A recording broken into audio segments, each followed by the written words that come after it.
The main setback for people with Down syndrome in Trinidad and Tobago is the lack of inclusion and integration. So says the president of the Down Syndrome Family Network, Glen Niles. The network held a one-day symposium at the Hyatt Regency on Friday to celebrate their 4-year anniversary and the occasion of World Down Syndrome Day. Karen Phillip tells us more.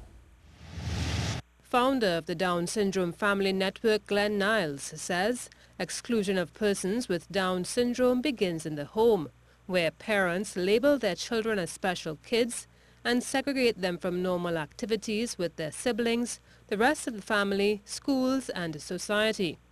They are not special. Don't feel sorry for us. Don't pity us if we have children with disabilities. But you can sympathize with us because we will have other challenges that the parents of children of typical needs will not have. Mr. Niles says every year scores of graduates leave university with a Bachelor's of Science and or Master's in Special Education and are placed in the mainstream schools. He says there is the need for inclusion in the education system from early childhood care straight up to secondary school. Ace panelist Dane Gulston agrees. His 11-year-old son Daniel is already making a name for himself on the tenor pan. Gulston, who plays with Neil and Massey Trinidad All-Stars, says Daniel's social interaction in the pan yard has helped him develop tremendously.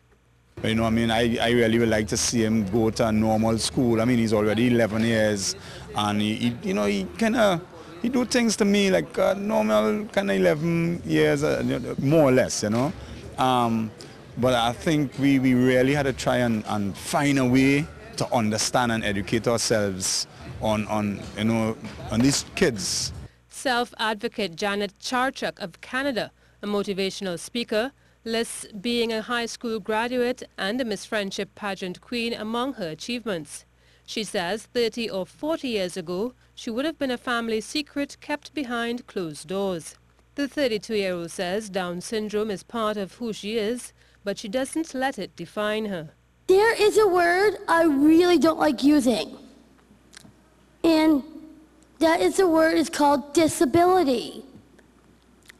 I much rather prefer saying different abilities. The United Nations celebrates World Down Syndrome Day on March 21st. This year's theme is My Opportunities, My Choices, enjoying full and equal rights and the role of families. Karen Phillip, C News.